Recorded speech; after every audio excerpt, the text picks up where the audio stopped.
एक समय की बात है, हिमालय की खाड़ी के किनारे एक छोटे से शांत गांव में राहुल नाम का एक युवा लड़का रहता था।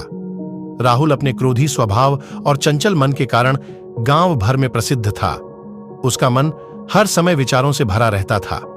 सोचो कि उसके विचारों के तूफान ने उसके मन को एकदम बेचैन कर दिया था।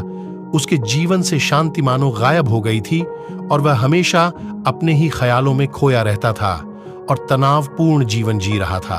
उनके अशांत मन और क्रोध के कारण उनके अपने परिवार के सदस्यों और गांव वालों से भी संबंध अच्छे नहीं थे, जिससे वह और भी अधिक अकेला और अपमानित महसूस करने लगा। वह और भी अधिक मानसिक तनाव की स्थिति में चला जाता है। एक समय की बात है, राहुल अपने गांव की गलियों में घूम रहा था। तभी उनकी मुलाकात एक बौद्ध भिक्षु से हुई जो एक पेड़ की छाया के नीचे ध्यान में बैठे थे। बौद्ध भिक्षु के चेहरे से निर्मल शांति की आभा झलक रही थी। इस असीम शांति में राहुल बौद्ध भिक्षु की ओर आकर्षित हुआ। जब राहुल बौद्ध भिक्षु के करीब आया तो उसे अपने आसपास एक सकारात्मक ऊर्जा का एहसास हुआ। भरत को एहसास हुआ कि इस असीम शांति और सकारात्मक ऊर्जा का स्रोत कहीं न कहीं इस बौद्ध भिक्षु के भीतर ही है। इसलिए वह वहीं बैठकर उसकी आंखें खुलने का इंतजार करने लगा। थोड़ी देर बाद जब बौद्ध भिक्षु की आंख खुली तो उसने एक युवा लड़के को अपने सामने बैठा पाया, जो बहुत तनावग्रस्त और नकारात्मक भावनाओं से भरा हुआ लग रहा था।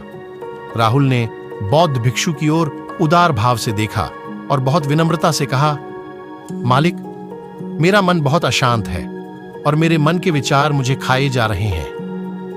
मुझे एक पल के लिए भी शांति महसूस नहीं होती। क्या आप मुझे सिखा सकते हैं कि मैं अपने अशांत मन को कैसे शांत करूं? बौद्ध भिक्षु ने राहुल की पीड़ा को समझते हुए करुण दृष्टि से देखा और कहा, मेरे प्यारे बच्चे, मैं तुम्हें एक कहानी सुनाना चाहता हूं। इस कहानी में मानसिक शांति और खुशी के रहस्य छिपे हैं। क्या आप कहानी सुनना चाहेंगे? राहुल ने हाँ में सिर हिलाया और पूरी एकाग्रता से कहानी सुनने को तैयार हो गया। उनके अंदर जिज्ञासा चरम पर थी। वो कहानी सुनने को बेताब था। बहुत समय पहले की बात है। एक नगर में शक्ति नाम का एक आदमी रहता था। शक्ति बेहद महत्वाकांक्षी व्यक्ति थे और उन्हें हर काम में लोगों से मदद की जरूरत पड़ती थी। यदि उसे किसी से असफलता और बुराई सुनने को मिलती थी तो वह गहरी चिंता और तनाव में चला जाता था। उनका मानना था कि सफलता और भौतिक शक्तियां वांछित खुशी देंगी, लेकिन वह जितना सफलता और प्रशंसा के पीछे भागता था उतना ही मानसिक तनाव में डूबता जाता था।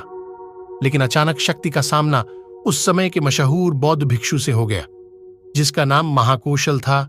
महाकौशल अपने शिष्यों को ध्यान की शिक्षा देते थे और वह स्वयं एक बहुत ही ध्यानमग्न और प्रबुद्ध व्यक्ति थे।